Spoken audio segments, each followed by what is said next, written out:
श्री स्वामी समर्थ मित्रांनो, तुमचं आपल्या स्मार्ट स्टडी या यूट्यूब चॅनलमध्ये स्वागत आहे.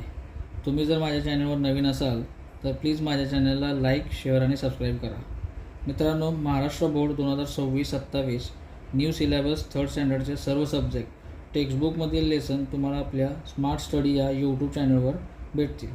ते तुम्ही तुमच्या मित्रांना शेअर करायला विसरू नका. चला तर आपण लेसन बघूया. मित्रांनो, आज आपण शिकणार आहोत Marathi textbook third standard lesson number 8 हिरवे हिरवे झाड रे, भाग नंबर 2. मित्रांनो, अगोदर आपण कविता समजून घेऊया आणि नंतर मग क्वेश्चन आन्सर बघूयात. चला तर आपण चालू करूया. हिरवे हिरवे झाड रे, ऐका मनाने वाचा. हिरवे हिरवे झाड रे, ढगांचा पाऊस पाड रे. हिरवे हिरवे झाड रे, बिया रोपे लावू रे. हिरवे हिरवे झाड रे, तोडू कैऱ्यानी पाड रे.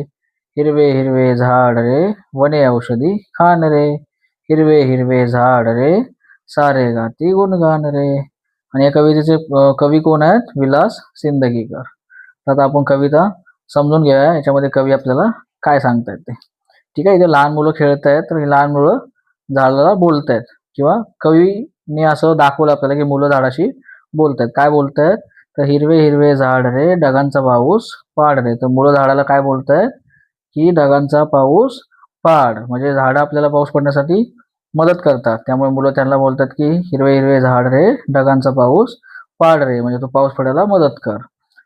पुढे काय दिले? हिरवे हिरवे झाड रे, बिया रोपे लावू रे. आता पाऊस पडलेला आहे, तर बिया रोपे लावलं तर त्याच्यापासून झाडं तयार होतील आणि पृथ्वी पूर्ण अशी हिरवीगार होईल. म्हणून मुलं बोलतात की आपण आता बिया रोपे लावूया. पुढे काय दिले? हिरवे हिरवे झाड रे, तोडू कैऱ्यानी पाड रे. तोडू कैऱ्यानी पाड रे. कैऱ्या म्हणजे इथे बघा, हिरवे जे दिलेले आहे त्याला कैऱ्या बोलतात, आणि हे झाडाला जो पिकलेला आंबा असतो त्याला पाड बोलतात. झाडावरती जो पिकतो आंबा त्याला पाड बोलतात, आणि जो हिरवे असतं त्याला कैऱ्या बोलतात. आता इथे काय बोलतात मुलं? हिरवे हिरवे झाड रे, तोडू कैऱ्यानी पाड रे. पुढे काय दिले? हिरवे हिरवे झाड रे, वने औषधी खान रे. हिरवे हिरवी जी झाडं आहेत ना, त्याच्यामध्ये ना भरपूर अशी झाडं असतात की ती औषधी असतात. वने वने म्हणजे झाडे, म्हणजे भरपूर अशी पृथ्वीवरची झाडं आहेत जी औषधी झाड आहेत. म्हणजे काय बोलतं इथे कवी? वने औषधी खान रे, म्हणजे वन जी आहेत म्हणजे झाडं जी आहेत त्या औषधाची खान आहे, असं प्रकारे ते सांगतात आपल्याला. हिरवे हिरवे झाड रे, सारे गाती गुणगान रे, म्हणजे झाडांचं सर्व गुणगान गातात, कारण झाडापासून आपल्याला बऱ्याच गोष्टी मिळतात, जसं फुलं, फळं, औषधे, सावली, अशा प्रकारे बरेच वस्तू आपल्याला झाडापासून आपला फायदा होतो. म्हणून सगळेजण झाडांचं गुणगान गातात. अशा प्रकारे आपल्याला ही कविता सांगितलेली आहे, आणि कवी आहेत विलास सिंदगीकर. मित्रांनो, आता आपण याच्यामध्ये प्रश्न उत्तरे बघूया. पण त्याच्या अगोदर इथे कवितेमधले काहीतरी शब्द दिले, त्याचा अर्थ दिले तिथे मध्ये. जसं काय पाड. पाड म्हणजे काय दिले? पिकण्याच्या अवस्थेत असलेला झाडावरील आंबा, म्हणजे जसं आपण इथे बघितलेला हा जो पिकलेला आंबा दिसतोय पिवळावाला, याला पाड बोलतात. ठीक आहे. त्याच्यानंतर काय दिले? वन. वन म्हणजे काय? जंगल म्हणजे झाड. म्हणजे खान. खान म्हणजे काय? साठा. जसं वने जे दिलेत म्हणजे झाडं जी आहेत ती औषधाची खान आहे, तर त्याचं ते उत्तर दिलं. खान म्हणजे काय? साठा. गुणगान. गुणगान म्हणजे काय? कौतुक. जसं झाडांचं सगळे गुणगान गातात म्हणजे काय करतात? कौतुक करतात. नेक्स्ट आपण आता क्वेश्चन आन्सर बघूयात. काय दिले इथे? प्रश्न पहिला दिले, उत्तरे लिहा. पहिला प्रश्न काय दिला याच्यामध्ये? पाऊस कोठून पडतो? पाऊस कोठून पडतो? तर पाऊस ढगातून पडतो. ठीक आहे. नेक्स्ट काय दिले? हिरव्या हिरव्या झाडांकडे मुले कोणती मागणी करतात? झाडांकडे मुले कोणती मागणी करतात? तर काय याचा आन्सर येईल? हिरव्या हिरव्या झाडांकडे मुले आंबे व पावसाची मागणी करतात. म्हणजे काय बोलतात? आंबे आणि पाऊस पडण्यासाठी मदत कर असं बोलतात. दुसरं नेक्स्ट क्वेश्चन काय दिलंय? सारेजण झाडांचे गुणगान का करतात? सारेजण झाडांचे गुणगान का करतात? तर त्याचं उत्तर काय दिलंय? झाडांपासून आपल्याला फळे, फुले, औषधे, या सगळ्या गोष्टी, सावली, या सगळ्या गोष्टी मिळतात, म्हणून सर्वजण झाडांचे गुणगान गातात, असं याचं आपण आन्सर लिहू शकतो. नेक्स्ट काय दिलंय? औषधाची खाण कोणाला म्हटली आहे? जसं आपण कवितेत वाचलं की औषधीची खाण झाडांना, वने औषधी खान रे, म्हणजे वने म्हणजे कोण? झाड. तर झाडाला आपण औषधाची खान असं म्हटलेलं आहे. ठीक आहे. नेक्स्ट काय दिलं आपल्या इथे? खालील वाक्य योग्य की अयोग्य ते लिहा, म्हणजे चूक की बरोबर ते लिहायचं आहे. तर काय दिलं? पहिलं, झाडापासून फुले फळे मिळतात. तर हे योग्य वाक्य म्हणजे बरोबर आहे. नेक्स्ट काय दिलंय, पाऊस पाडण्यासाठी झाडे उपयुक्त नसतात, तर हे चूक आहे, कारण झाडं आपल्याला पाऊस पडण्यासाठी मदत करतात, त्यामुळे हे चूक दिलेलं आहे, अयोग्य आहे. ठीक आहे. नेक्स्ट काय दिले, झाड मोठे होण्यासाठी पाण्याची गरज नसते, हे सुद्धा चूक आहे, कारण झाडाला मोठे होण्यासाठी पाणी लागतं, त्यामुळे हे अयोग्य आहे. पुढे काय दिले, आपण झाडे लावली पाहिजेत. आपण झाडे लावली पाहिजेत का, तर लावली पाहिजेत, म्हणजे हे योग्य आहे. ठीक आहे. नेक्स्ट आता काय दिले इथे, कवितेच्या ओळी पूर्ण करा. आता इथे fill in the blanks type मध्ये दिलेलं आहे आपल्याला.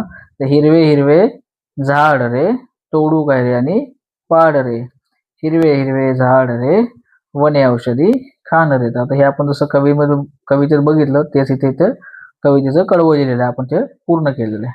ठीक आहे. नेक्स्ट काय दिलं इथे, विचार करावं सांगा.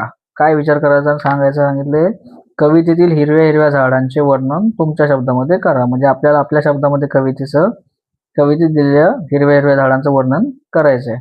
आपण कशा पद्धतीने करू शकतो, हिरवेगार झाड आपल्याला फळे फुले देतात, वने औषधे देतात, पाऊस पडतात, झाडावरचे पक्षी घरटी बांधतात, झाडामुळे परिसर सुंदर दिसतो. अशा प्रकारे आपल्याला झाडांची मदत होते, त्यामुळे आपण झाडांचे हे असे शब्दामध्ये वर्णन करू शकतो.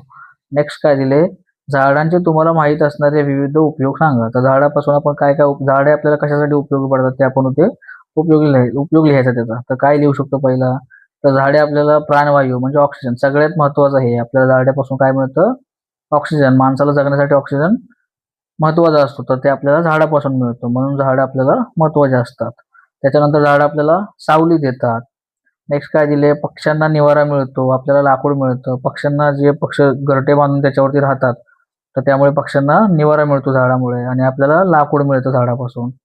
पर्यावरण स्वच्छ व सुंदर ठेवतं. झाड असल्यामुळे वातावरण स्वच्छ राहतं, कारण जे पर्यावरणामध्ये जे हवेमध्ये कार्बन डायऑक्साईड असतो ते झाडं शोषून घेतात आणि आपल्याला ते ऑक्सिजन देतात, म्हणजे पर्यावरण स्वच्छ करण्यास सुद्धा आपल्याला झाडं मदत करतात.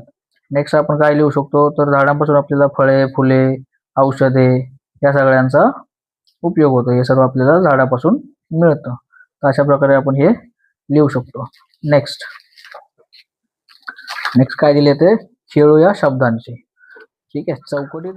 प्रश्न क्रमांक पहिला, चौकटीतील अक्षरापासून फळांची नावे तयार करावं, वहीत लिहा. चौकटीमध्ये जे ते अक्षर दिले त्याच्यापासून आपल्याला फळांची नावं शोधायची आहेत आणि ते आपल्याला वहीत लिहायचे आहेत. तर आपण काय लिहू शकतो याच्यामध्ये, चिंच, पेरू, आंबा, चिक्कू, आवळा, सीताफळ. अशा प्रकारे आपण फळांची नावं याच्यामध्ये शोधून लिहिलेली आहेत इथे. ठीक आहे. नेक्स्ट काय दिलं पुढे, खालील शब्द उलट सुलट वाचा, म्हणजे उलट किंवा सुलट वाचायचे. तर पहिला शब्द काय दिला याच्यामध्ये, कडक. आता हा शब्द आपण सरळ वाचला तरी काय होतोय, कडक, आणि सुलट वाचला तरी कडक. अशा प्रकारे इथे शब्द दिले. नेक्स्ट काय दिले, नमन. नमन म्हणजे सरळ वाचलं आणि सुलट वाचलं तरी, उलट सुलट वाचलं तरी शब्द सेमच होतोय. सरस. सरस. डालडा. डालडा. मलम. मलम. नयन. नयन. रबर. रबर. समास. समास. अशा प्रकारे हे शब्द कसे दिलेले आहेत, आपण सरळ किंवा म्हणजे उलट किंवा सुलट वाचले तरी एकच सारखे होतात, एकच शब्द होतात ते. ठीक आहे. नेक्स्ट काय दिले ते, एक वचन व अनेक वचन लिहा. एक वचन काय म्हणजे काय असतं, एक सिंगल वस्तू असेल, एखादी वस्तू किंवा झाड काही असू दे, एक असेल तर एक वचन, अनेक म्हणजे जास्त असेल तर, एकापेक्षा जास्त असेल तर अनेक वचन बोलतात, किंवा 2 4 5 असं काय असेल तर अनेक वचन. जसं आपल्या इथे आपल्याला उदाहरणार्थ काय दिले, झाड. झाड हे काय झालं, एक वचन, म्हणजे एक झाड असेल तर एक वचन. झाडे म्हणजे अनेक झाडे आहेत, म्हणजे काय झालं ते अनेक वचन. तर दुसरं काय दिले ते आपल्याला बघूया पहिला, मूल. मूल म्हणजे एक असेल तर मूल म्हणजे एक वचन, आणि मुले. मुले म्हणजे काय झालं, जास्त मुले आहेत, म्हणजे ते झालं अनेक वचन. तर अशा प्रकारे इथे काय दिले, फूल. फुले. वन. वने. पान. पाने. फळ. फळे. रोप. रोपे. तर अशा प्रकारे एक वचन आणि अनेक वचन या शब्दांचे आपण लिहिलेले आहेत तिचे.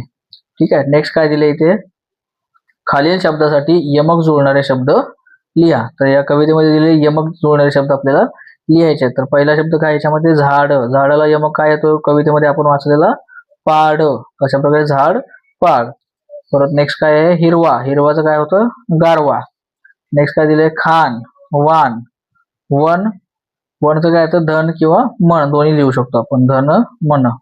ठीक आहे, अशा प्रकारे हे आपल्याला यमक जुळणारे शब्द आपण कवितेतील लिहिलेले. पुढे काय दिले खालील घोषवाक्य वाचा व सुंदर अक्षरात अनुलेख करा. म्हणजे काय करायचं वाचायचं आणि आपल्या अक्षरामध्ये सुंदर अक्षरामध्ये लिहायचं आहे. तिथे आपण लिहिलेलं आहे. काय दिले हरित वसुंधरा आमची शान झाडे लावू छान छान. आपण इथे आपल्या अक्षरामध्ये लिहिले, तुम्ही तुमच्या सुंदर अक्षरामध्ये इथे लिहू शकता. काय दिले हरित वसुंधरा आमची शान झाडे लावू छान छान. दुसरं काय दिले ते झाडे लावा झाडे जगवा, झाडे लावा झाडे जगवा. तर अशा प्रकारे आपण हे सुंदर अक्षरामध्ये लिहिलेलं आहे.